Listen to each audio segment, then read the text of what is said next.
Hi, Mr. Power. Hello. Can you hear me all right? Yes, Jasper. Can you hear Hi. me? Yeah, I hear you perfectly fine. Thank you so much. Thank you so much Fabulous. for taking the time to talk to me. You've been in contact with my colleague Lise, if I'm not mistaken. I Uh, have been. has she explained everything? Well, there's not much to explain, but what the interview is for, that the interview is going to be recorded. Those are things she's explained to you. Yep. All right, that's great. So just to recap, we're gonna have a quick chat about your book, about the transformation from book to opera. Obviously, we're gonna talk a bit about music since we're, an opera an opera Right. house. Um, and then a couple of people, mainly the conductor Kwame Ryan, send in a couple of questions for you. So I'm gonna ask them now, and that way we can reuse those in a meet and greet we do with the artistic team and with Kwame himself. Is it okay if I call you Richard, or do you prefer Mr. Powers? Richard is great. All right, great. I suppose we jump right in. Good. I wanted to start from your novels, and then we can work our way to the opera. We found that a common theme in many of your earlier novels, such as The Time of Our Singing, is the mixture between science and music. What is it that interests you as a writer in this crossroad? Because it's a theme you've explored not only in The Time of Our Singing, but also in Orfeo, and also in the Goldbug variation. So, what is it that interests you in this mixture between science and music? Well, science is a very big category, and music is also a very big category. And some days, when I think of combining those two very big categories, I can't think of much else in life that really compels me or interests me quite as much. I think, the common denominator is uh, the basic idea of existence inside of pattern and searching for and connecting to patterns. But I also think that the for me as an artist, the thing that compels me the most in adopting any theme at all is how to connect individual lives to processes and movements and activities that go far beyond the personal and the domestic and the private. And both of these activities, disciplines, the enormous pursuit of science in its trying to look outward, pointing the lens toward the things that are larger than us, things that are smaller than us, faraway things, things distant in time. Uh, that may be the ultimate activity that turns us outward back into this place that we've been dropped down into. Music does the same thing for our internal processes. When we're in the presence of patterned pitches in time, uh, our personal bodies, our private stories connect to large unfolding processes of melody and harmony that just make us feel expansive. They make us feel as if we're participating in the cultures and concerns and emotions of other people at other times in other places. Mhm. Now, the way you write about those obviously very vast categories is often by delving into great detail, very complex way. This was one of the questions that the conductor Kwame Ryan also wanted to ask you. You write about music not only as a music lover, but as someone who has an extensive personal experience of performing music, of playing music, even composing music, if I understood correctly. Mhm. Um, is this um, is this? Did you consider when writing The Time of Our Singing that these long, detailed passages that you write as someone who's very well informed and well versed in the subject that these are very complex descriptions nonetheless for people who are, because as you said in your previous reply, you want to resonate with an audience and you want to make it palpable to make these grand subjects that talk about our human existence palpable for individuals. How do you do that and at the same time not losing the complexity of the matter, which you managed so wonderfully in the time of our singing? Well, music has been a lifelong love, and it's been the organizing principle of my life since childhood. I began singing at a very early age under the tutelage of a choir director at the church where I grew up, who took a very special interest, not just in getting us to enjoy the delight of making music, but of understanding the processes, the historical processes, the cultural processes behind the making of the music, and also the patterns of expectation, surprise, change that music embodies. And so from a very early age, I thought of music not just as a commodity, but as a participatory process, and something that only deepens the more you know about it. From singing in the church choir, I then began lessons on the cello, and that was my first instrument and the one that I played for the longest in life. When I moved abroad to Thailand, I also studied the music and the instruments of Southeast Asia, and I became adept at a couple of indigenous Thai instruments, the klui and the gong gong yai. My understanding of music as a cultural phenomenon broadened because I was growing up on the other side of the world. I came back to the States, and actually for a while, as I entered into college and started my education back in the Midwest of the United States, I toyed with the idea of getting a music major and becoming a performer. I don't think I was ever good enough really to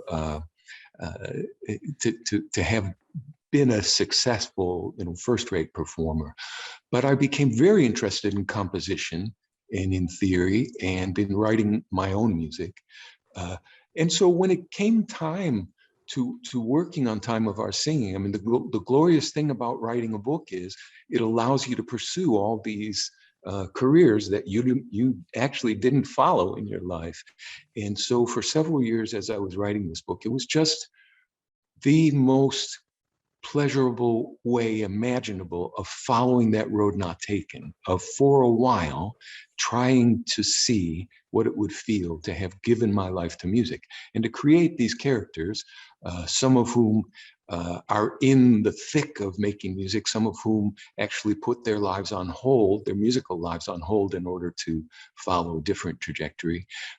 But to live vicariously through these performers, and also to live vicariously through the music, that is to put certain real pieces on the stage, ranging from high classicism to everyday pop, and to treat these items not just as window dressing, as sometimes see in novels that treat music, but actually try to dig down into those notes and to say, what is it about music that makes us feel as if it's talking without words, that makes it feel as if it's reaching down into our central nervous system and just grabbing our brain and saying, look at the world differently, be in the world in a different way.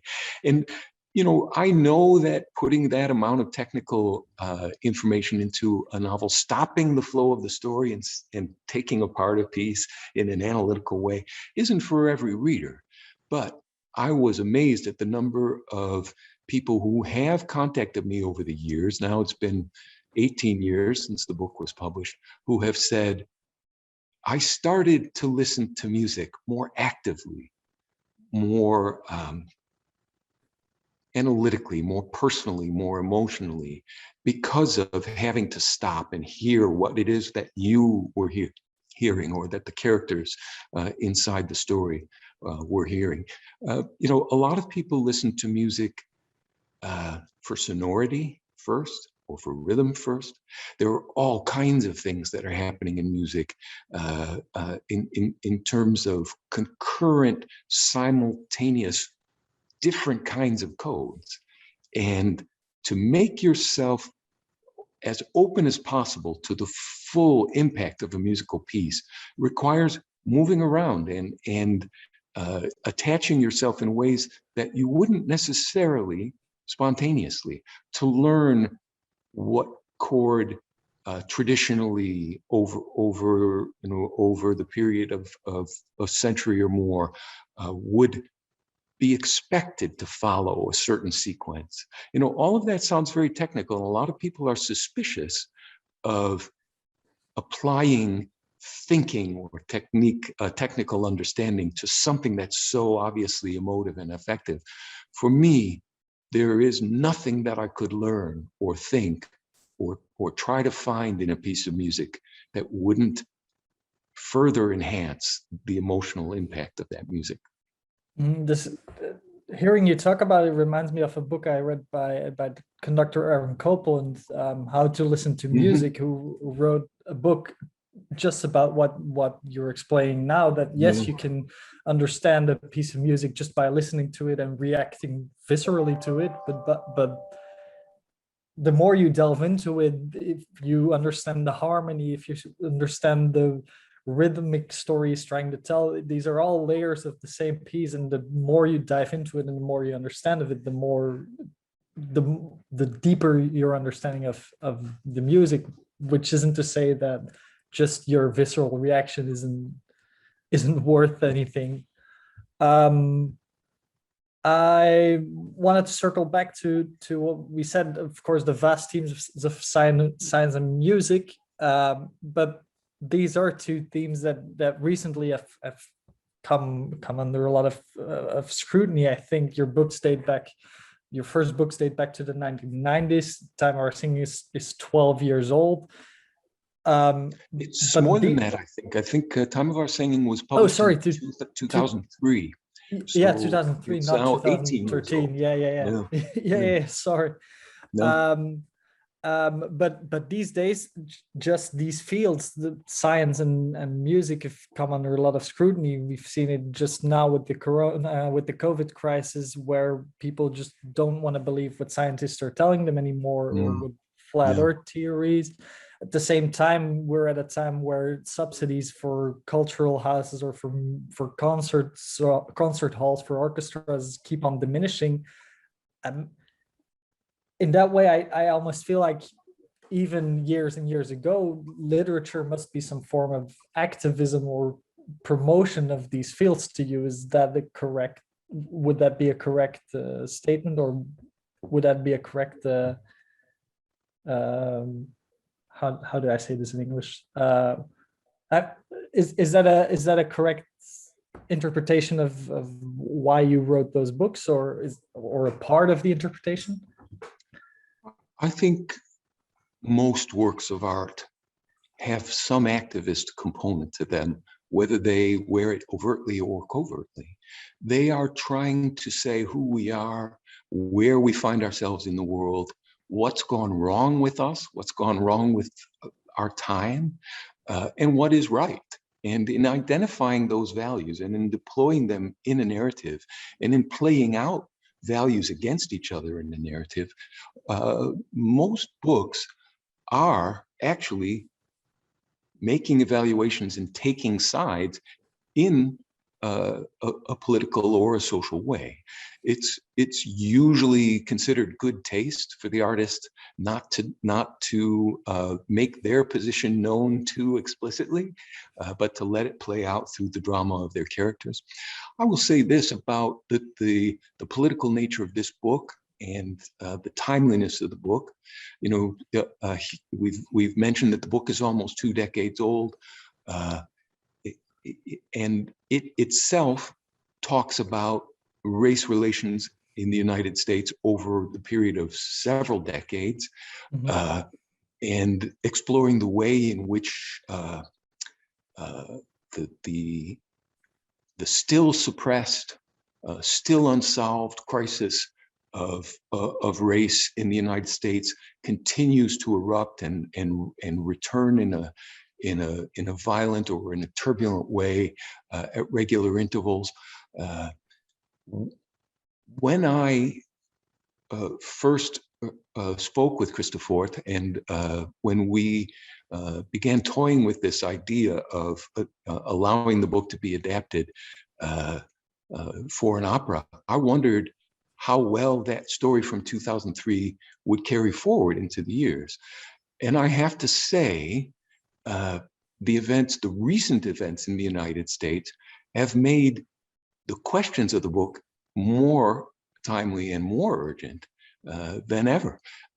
Both science and music and race relations suffered huge setbacks under Trump here in the United States. It was a very grim time for any kind of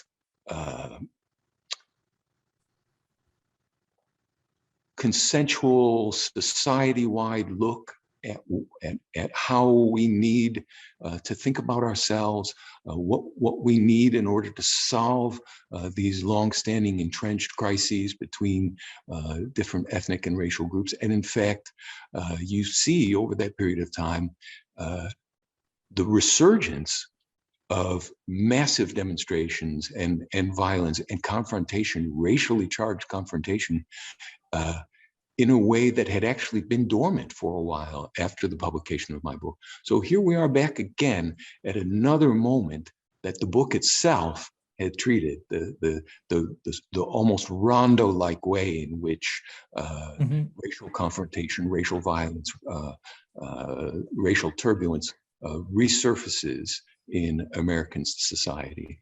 And the same can be said about science. The book treats the character David Strom as a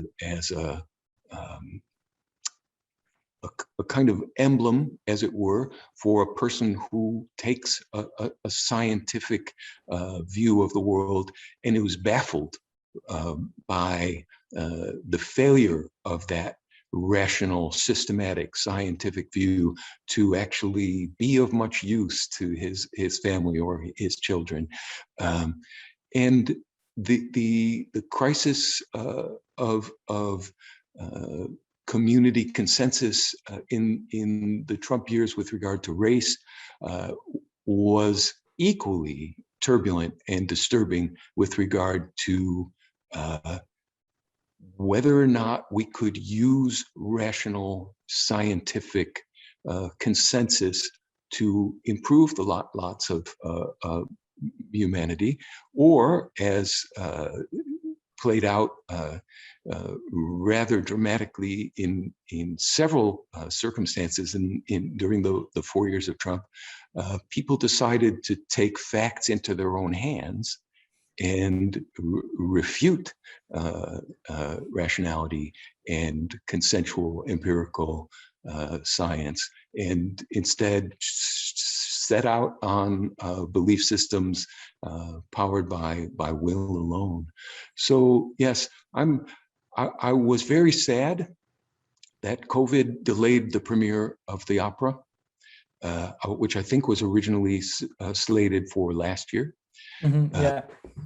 But I also feel as if a year of additional seasoning and a year of further reflection on the time that we are now just coming through may make the experience richer for an audience in 2021. Yeah, I totally agree, and it's a narrative that has played out, I think, over the past year, that those insurgencies and the riots we've seen, that exactly as you said, that it's coming almost full circle to the periods you've described in the novel, that it's just come full circle. I want to come back a bit later about the social turmoils, because there was a question by Kwame Ryan about the subject as well. But I want to come back to you talked about your contact with Chris. So let's talk a bit about the transformation of novel to opera first. To what extent did you collaborate with Chris and with Peter van Kraai on the libretto? Did you have an active role to play in the transformation, or was it more of a letting go of your creation and handing it over to another artist? How should I see this? The work that's premiering now is definitely the child of Chris and Peter. What they've done almost without help or assistance from me. I have had the lucky chance to spend a little bit of time with Chris over the years. What initially appealed to me when we talked about the adaptation was how eclectic he is as a composer, how far-reaching his music is in terms of traveling through different kinds of idioms and vocabularies. And of course, the book is an immense compilation of lots of different kinds of music. And he also I think, had a very wise idea from earliest conversations, not to try to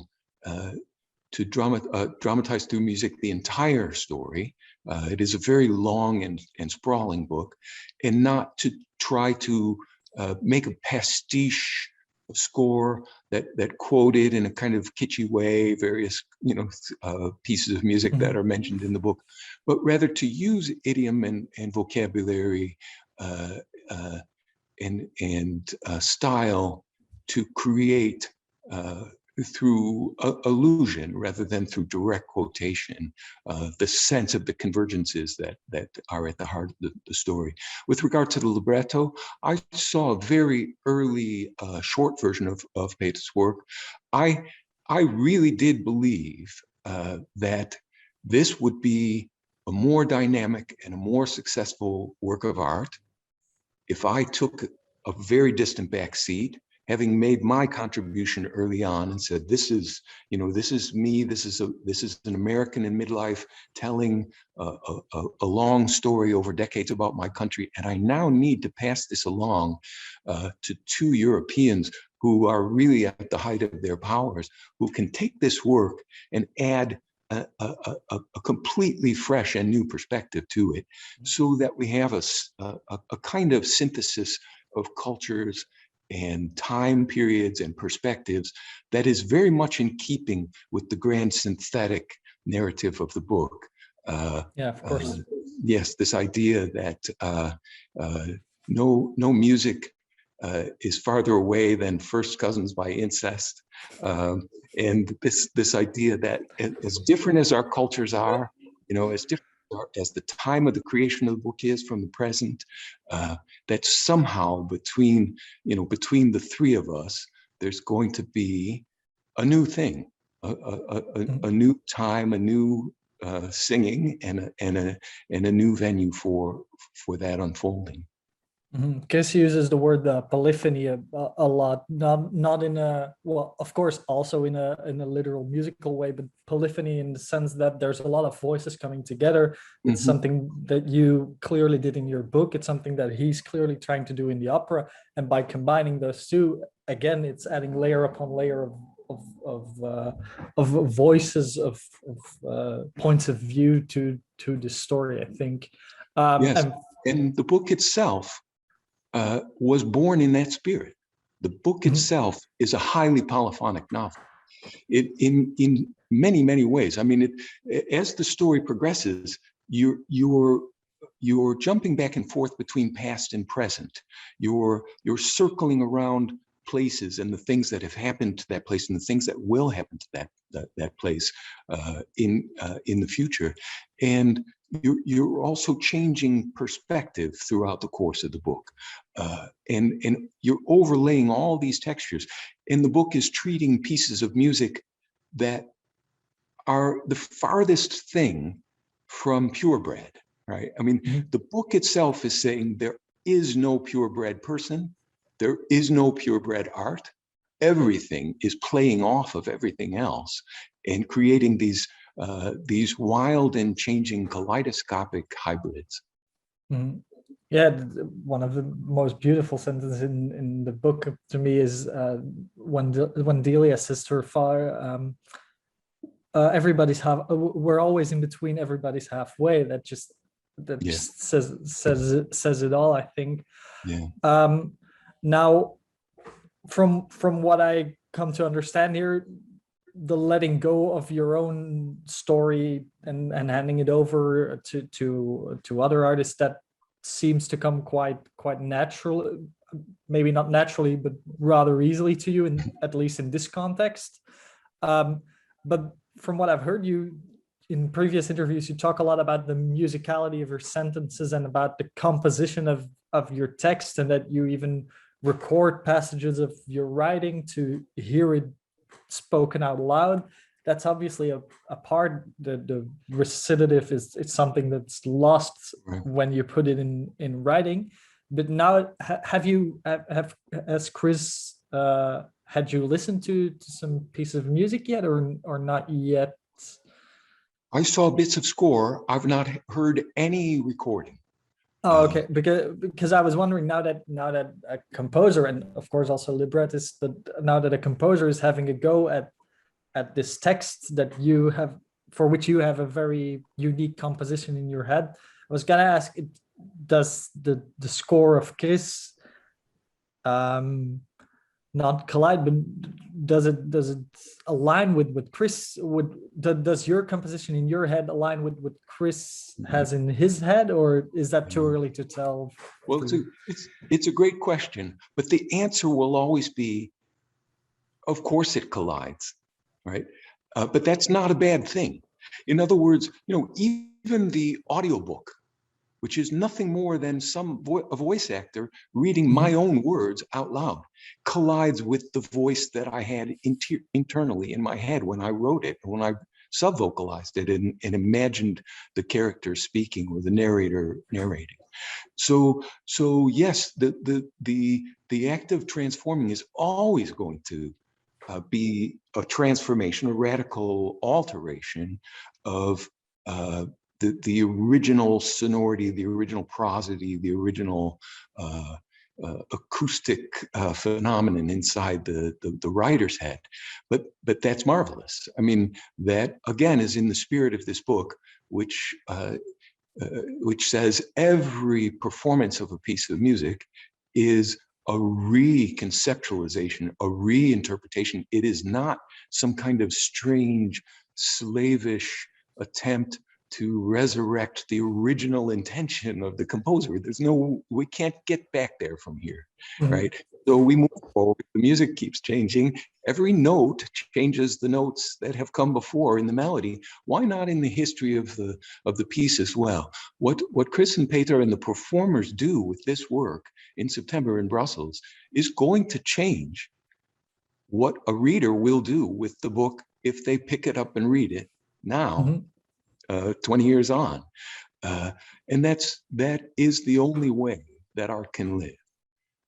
Every new interpretation has to retroactively change the past. And the book itself speaks explicitly to that. Every new note changes where we think that melody is going.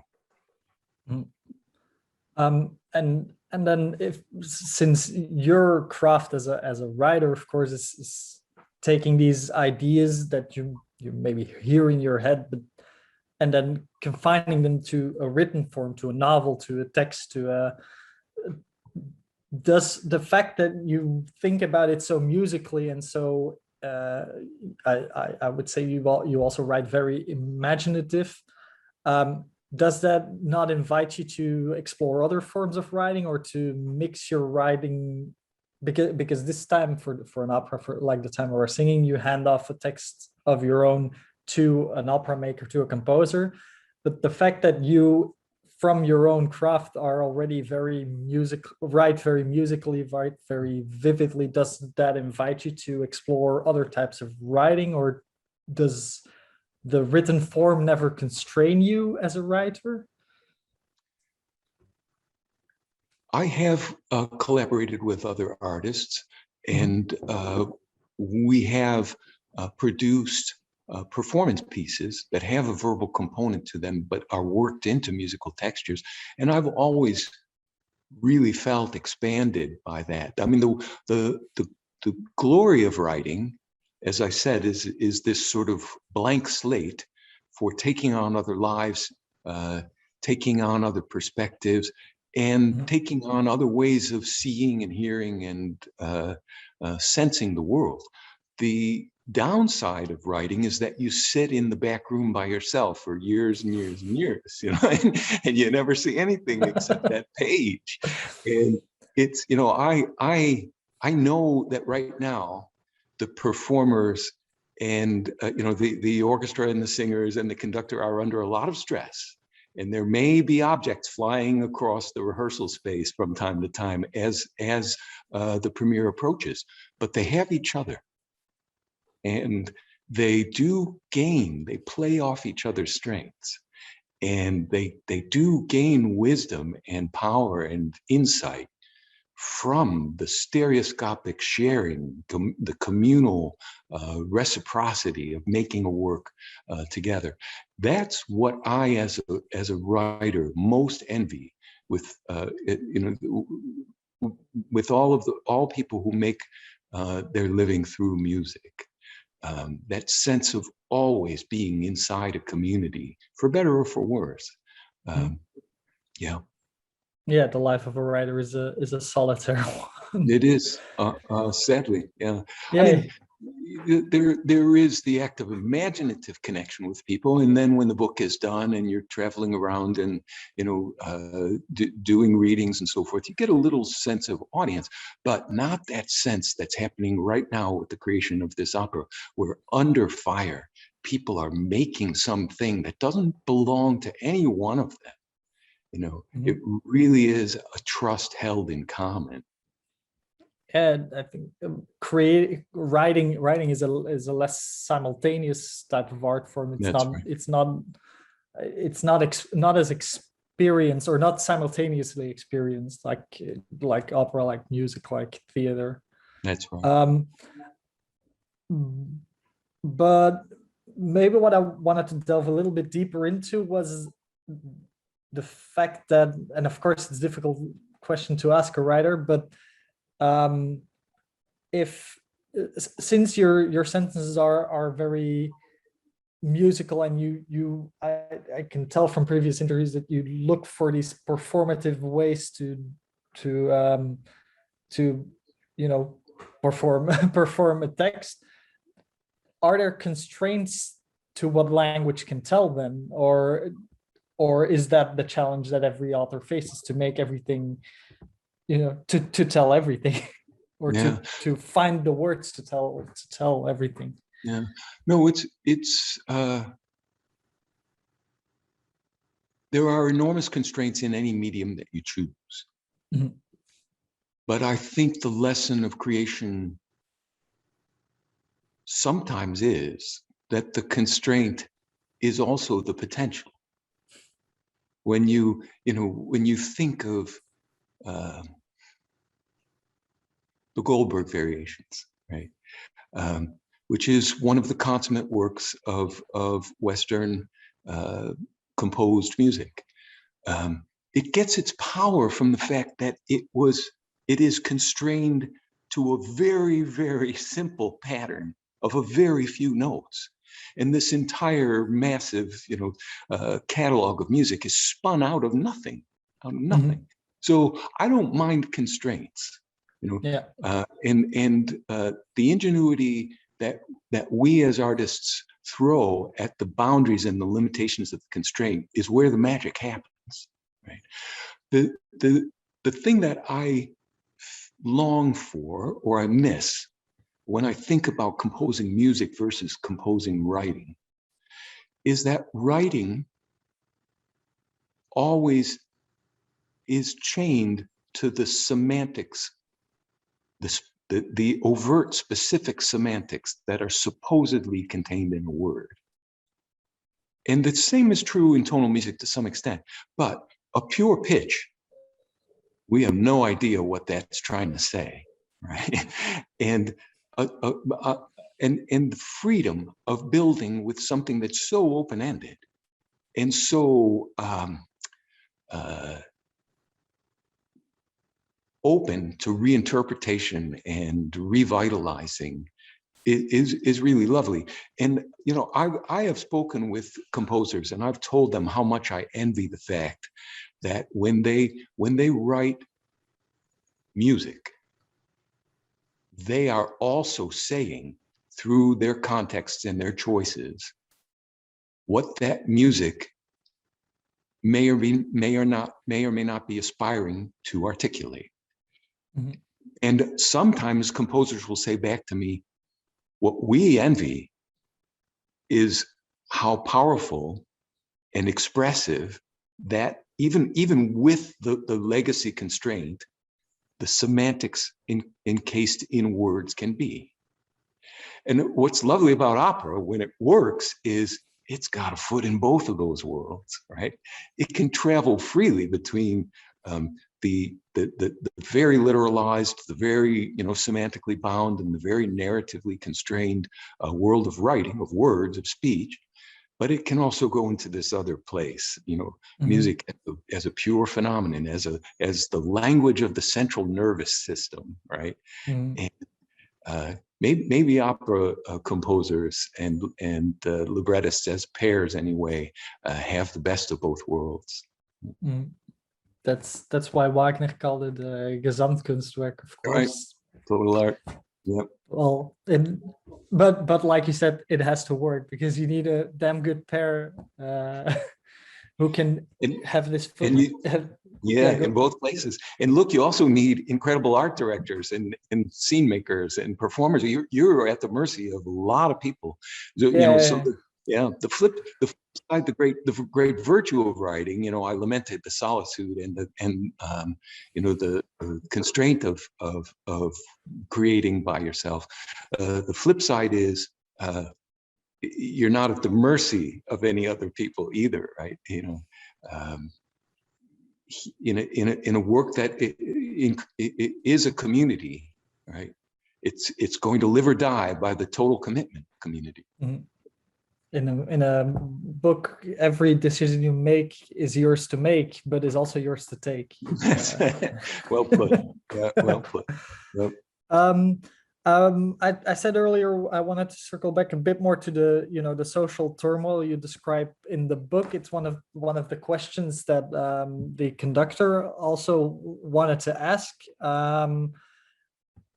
The descriptions are very poignant of the social conflicts in the past century. But what he wanted to know is what was your research process, or maybe even personal experience, that led to be able to write in such detail and then mostly from the point of view of an African American protagonist. Because there's so much personal and inherited trauma.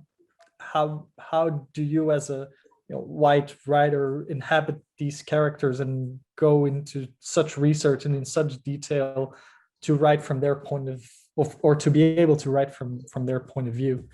Right. And the book itself, of course, has that question at the heart of the story. Who gets to sing what? How do we make these acts of empathy and identification, these leaps of perspective? Is it problematic to try to inhabit someone else's art, right, or someone else's life or perspective? I'm an American. I was born in 1957, just as the modern civil rights movement was coming underway and starting to accelerate into its most charged years. I lived through the 60s. I was a child, and with the sensitivity and the intensity of a child watching my country go through these convulsions and trying to struggle and understand from my mostly white suburb on the north side of Chicago, what was happening even on the other side of my own city. And it was the video of Marian Anderson singing at the Washington Mall on Easter Sunday in 1939, which would have been 18 years before my birth, that triggered me as a young man, challenged me, and started me thinking about how insufficient my view of my own country was, because I had not yet tried to make this leap across the length of my city, across the decades of my own country, across the racial divide that still sits at the heart of the country. And I worried about that for a long time. Having been inspired by this clip in the mid-1980s, I thought for almost 20 years about how to finesse exactly the question that you just asked. How do I become legitimate in trying to focalize a story through some other American whose experiences of this country would have been profoundly different from my own?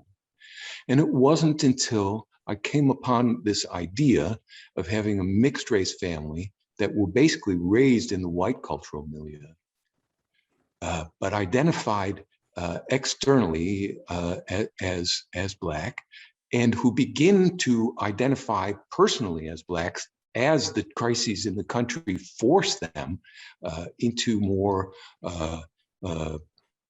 open and honest and nuanced understandings of self and cultural belonging. Not until I thought that I could tell a story about someone in that experience being challenged for singing the music that feels like my own birthright, right? To turn that question of identification on its head and have these consummate musicians, highly trained and highly skilled, be challenged by their own audiences across the spectrum of politics and race. What are you doing singing that, right? The reality is the book treats the convulsion of America in the 60s. It sees that convulsion happen twice more across the lives of the characters. And here we are again in 2021, fresh with the memory of George Floyd, of Breonna Taylor, of these of a hugely resurgent white supremacist position in this country. If our art turns away from this question, could we in any way be better off than if artists struggle for ways of trying to be someone who they're not? Yeah, I wholeheartedly agree with that. I think while at the same time, because we've talked a bit about the Marian Anderson concert, we've focused for obvious reasons a bit on the negative experiences, but at the same time, at the presidential inauguration, I think we saw a similar tide shifting moment with Amanda Gorman's rendition of "The Hill We Climbed." So both the good and the bad are kind of coming full circle in my personal experience. Well, let me make an even more obvious example that we may have skipped over just because we've internalized it historically. My book came out in 2003.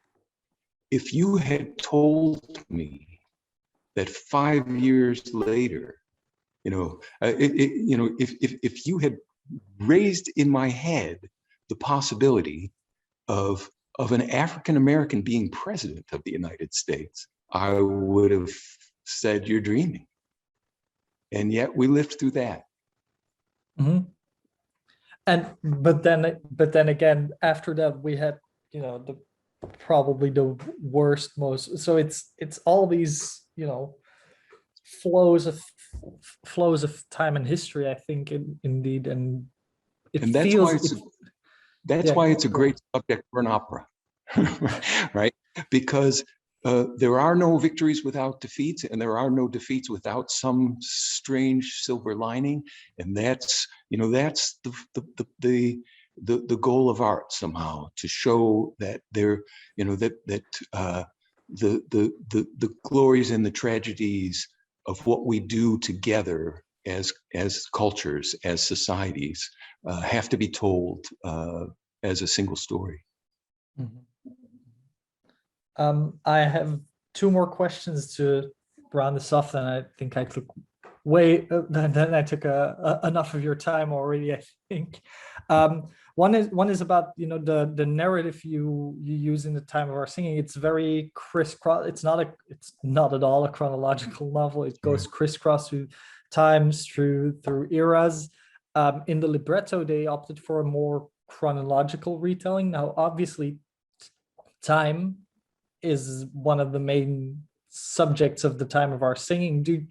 Do you feel like adapting the narrative to a more chronological order, in what way does that affect the narrative of the story you tried to tell with The Time of Our Singing? I completely understand the decision to straighten out the chronology in this medium, because an audience who is experiencing this artwork as a concurrent, synchronous unfolding, can't do what a reader of a book can do, which is flip back through the pages and try to reposition. And you know, the art that is unfolding in real time gets its power from the forward motion of narrative, and too much cross-cutting and too much chronological reversal can deflate that sense of expectation and surprise or release. And again, you know, it's also simply a realistic calculation about the way that an opera is experienced. You don't have the luxury of stopping, letting the piece unfold over a long period of time, reflecting, going back, rereading, that you do when you're reading a book.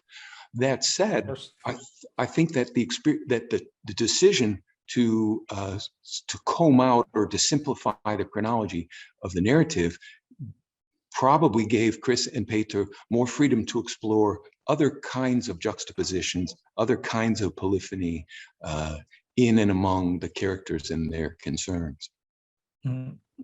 All right, and then the last question comes from someone in our dramaturgy department who absolutely wanted to know. He says, I adore the imagery and the constructions of Richard Powers' sentences. He even compared it to Nabokov's Lolita. Oh my goodness. So he had to ask, who are your prime inspirations for this?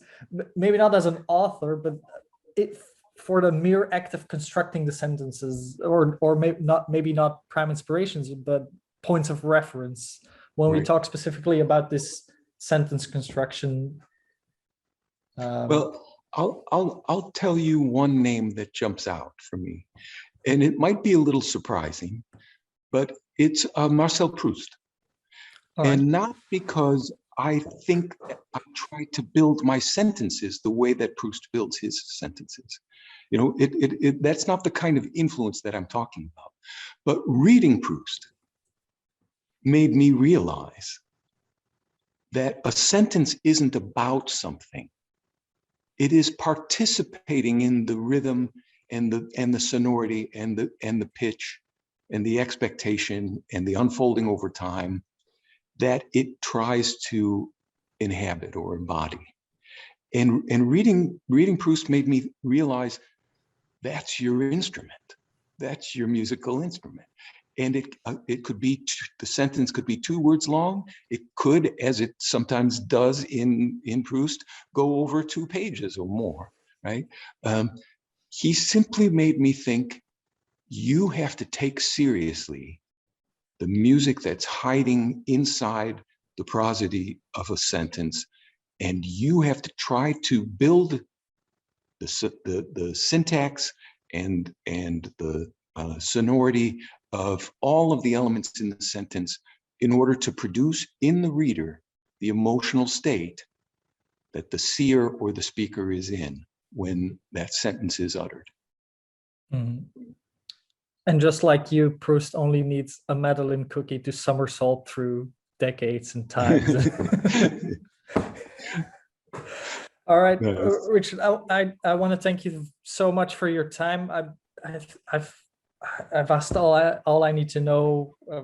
Well, for now we could talk for hours, but I won't take up too much more of your time. I heard you'll be in Belgium, not for the premiere, but maybe later if all permits, of course. Yes. I hope to see you then. Maybe we can have a little chat in real time, not only behind our Zoom screens. But this was very inspirational. Thank you so much for your time. My great pleasure. I really regret missing the premiere. I would have loved to be there, and I deeply look forward to hearing and seeing the recordings. I just want to say to everybody, good luck, break a leg. I'm deeply grateful for everyone who's bringing this to life. All right, great. We'll make sure to send you like a box of champagne and snacks and everything for the premiere, so you can watch it on you can watch it on a live stream or something. Well, not a live stream, but you can watch it in a video captation later. Right. Thank you so much, Richard. We'll stay in touch, and I hope to see you next time you're in Brussels. Terrific. Thank you so much. Thanks so much, Jesper. Yep.